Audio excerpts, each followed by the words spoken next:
Yes. Nasa linya natin si Bicol Saro Representative Terry Ridon. Siya po ang chairperson ngayon ng House Committee on Public Accounts. Siya ang co-chair ng House Quadcom. Mga kapuso, no? Apat po itong mga komite na ito at pinag-isa para imbestigahan. Na-imbestigahan na yung mga war on drugs at kung ano-ano pa nung nakalipas. Pero ngayon, iimbestigahan na rin po yung flood control projects. Nasa linya natin si Congressman Ridon. Kong, magandang umaga. Si Joel Suweng po ito. Magandang umaga po. Ay, magandang umaga po. Maraming salamat sa pag-imbita. Ito bang Quadcom, ano to? 2.0. Tama ho ba? Quadcom 2.0. Tama po. Tama po. So, iimbestigahan nyo pa rin ang, ano ba to? Yung war on drugs pa rin o ang tututukan na po natin ito namang flood control projects ng pamahalaan? Ay, maglilinaw lang po ako. Yung Quadcom po, talagang specific pa rin po ito doon sa mga sindikato na meron pong intersection sa mga taong gobyerno, no? So, yan pa rin po yung heart and soul po ng Quadcom. So, yung tunguhin po nito, yung for example, yung binabanggit ko na noong nakaraan, yung intersectionality ng missing sabongeros at yung pong war on drugs ng ating pong dating Pangulo, kasi sinasabi po ng Department of Justice na parang yung pong kasali doon sa mga missing sabongeros case, ang same kill team doon po na ginagamit sa Duterte drug war. So gusto natin malaman mula sa DOJ, ano po yung pinagbabatayan po nila sa sinasabi po nilang ito. Okay, so anong komite po ng Kamara yung mag-iimbestiga doon sa issue ng flood control?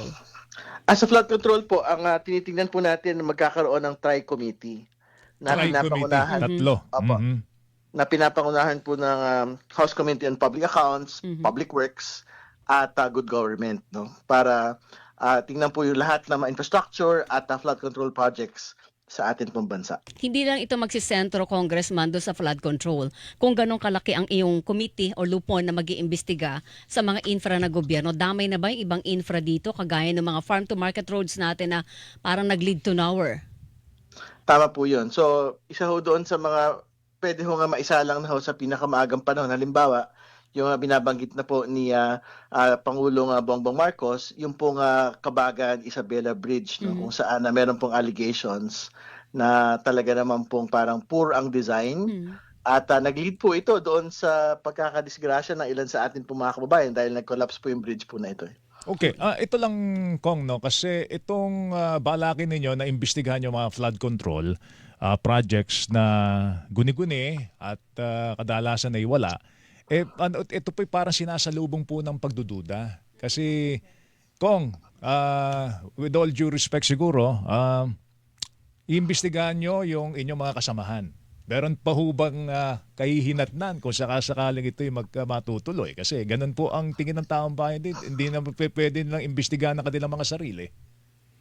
Well, ako naman po, very very clear po yung mandato sa atin ng Pangulo sa kanyang State of the Nation address at ng House Speaker, no, na kung sino man ho yung aabutin ito pong mga pagsisiyasat po na ito, legislator, contractor ba ito, mataas na opisyal ho ng Public Works ba ito, o kontratista man ito na nagbibigay ho ng kickbacks, yun po yung aabutin po ng pagsisiyasat po na ito, no. So ang totoo naman, marami yung nagpupukol sa Kamara ngayon. For example, yung mga merong listahan daw sila ng legislator contractors, no, na 67.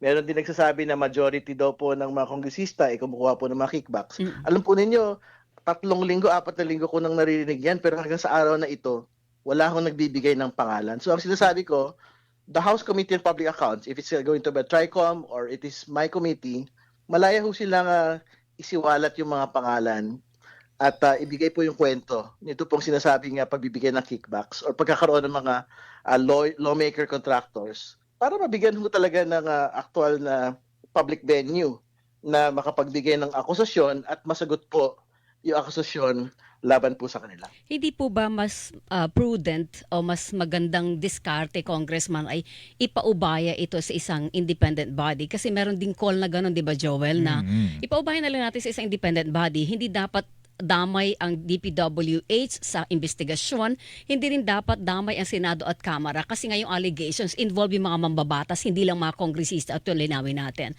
So para maging encompassing na at malalim yung discussion at investigasyon, bakit hindi tayo magdepende sa isang independent body, Congressman Redon?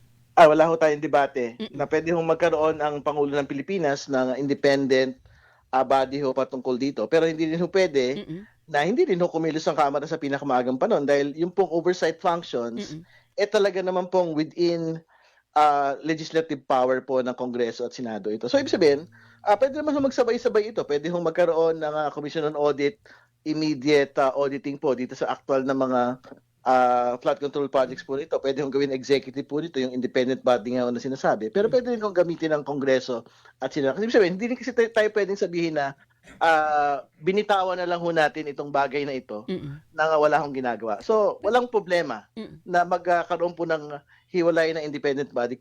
Kasi nga, and what you are saying na merong allegations na kasangkot po dito yung pong mga kongresista at ilang pong mga legislators. Paano niyo pa imbestigahan ang sarili niyo, kabaro? Di imbestigahan, no? Wala naman ng problema. 300 ho yung mga congressman. Ibig Yes. sabihin, no? Mm-mm. Pagka ho na pangalanan sila, Mm-mm. tingin ko wala hong magiging debate kung sasagutin ba nila ito o hindi dito sa atin pong komite. Ibig sabihin, Kong?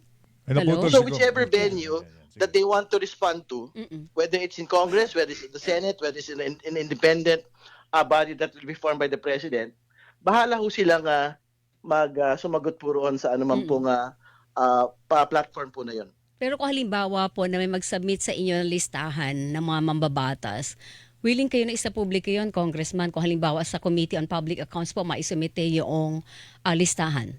Tama po yun. Mm. Ibig sabihin, for example, magbigay na ho tayo ng example. Opo. Si Baguio City Mayor Magalong, meron siyang mga allegations, no?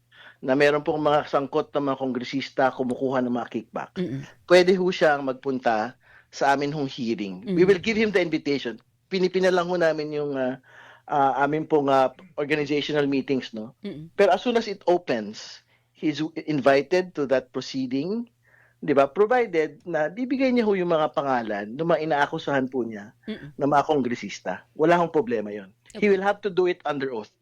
Ano pong assurance na ibibigay mo sa taong bayan na you will be fair, you will be hindi bias, hindi, ano ba yun, yung sino man na masagasaan kaya niyong gawin, Congressman Ridon. Kasi ang malaki po talagang alala ay magkakasama kayo sa isang chamber Diba, Joe? And ang palaging tingin ng taong bayan, you protect your own. You pat your own back. Parang old boys club correct, daw po. oo. So, paano natin ma-assure po sa Congressman, publiko na si Congressman Ridon at ang Public Accounts Committee at yung dalawang pang committee ay magiging para po sa interes ng taong bayan, Representative Ridon, sir? Well, unang ulit, balikan ho natin yung House Public Accounts Briefing, no? Opo. Seryoso ho yung conduct ng first briefing. Nakita naman ho ng mga kababayan ho natin yan na hindi ho tayo nagpapatawa ron, seryosong trabaho po ito. At very clear po yung parameters no ano po yung sisiya sa atin. Ano yung necessity ng mga proyektong ito, ano ho yung mga nangyari, totoo ba na merong mga substandard, ghost projects. No? So, linatag ho yung outline ng magiging takbo po ng pagsisiyasat. No? So, ibig sabihin, people will say what they want to say about how we will conduct the hearings. No? Kasama ho sa trabaho natin yan. That is the burden of leadership. Pero, gagawin ho natin yung ano yung tingin natin dapat hong kailangan gawin para maipakita na fair and objective ito pong gagawin pong pagdinig na ito. Okay, ito lang po yung sa Quadcom, yung sasagawa ng investigasyon uli doon sa war on drugs. At the same time, baka mayroong kaugnayan daw, Weng, yung issue doon sa mga missing sa Bungero. Baka isipin na naman po ng tao, tinutuntun nyo na naman dito ang ating Vice Presidente kasi yun ang naging impresyon, Weng, doon sa nakalipas na mga Duterte for yung that mga matter. Duterte. Oo. Yan. Baka ganun ang isipin na naman, Congressman. Well, una kailangan natin maglinaw dun sa unang Quadcom, no? Yung sa unang Quadcom, pinag-usapan ho talaga yung war on drugs. So talagang matutuntun po talaga yung war on drugs kasi si dating Pangulong Duterte, yung sangkot po talaga rito. So, wala naman hong sinino dun Hindi ba? Pero halimbawa ito, sa usapin, yung binabanggit ko na ho na particular na halimbawa ngayon, yung link ng missing sa Bongeros at Duterte drug war. Para hindi naman kasali si Vice President Sara Duterte sa usapin po na yon at this point. Hindi ba? Ibig sabihin, ang pwede hong masama dyan, siyempre, yung pong mga involved na mga police or high-ranking police officials na sangkot sa Duterte drug war at sangkot din po dito sa pagkawala ng mga sa Bungero. So, very specific ho yung binabanggit ho natin na objectives po ng Quad 2.0. Pero syempre, kasama rin ho kasi dito yung mga unfinished business pa nung Quad 1. No? So kasama po dyan yung estado po ng mga pogos, kung hanggang sa araw ba na ito, meron pa rin ho mga illegal pogos or mga pogo personalities na hindi pa rin ho napapasagot sa batas. No? Yung mga hindi pa rin umuuwi galing sa ibang bansa, katulad ni Presidential Spokesperson Harry Roque.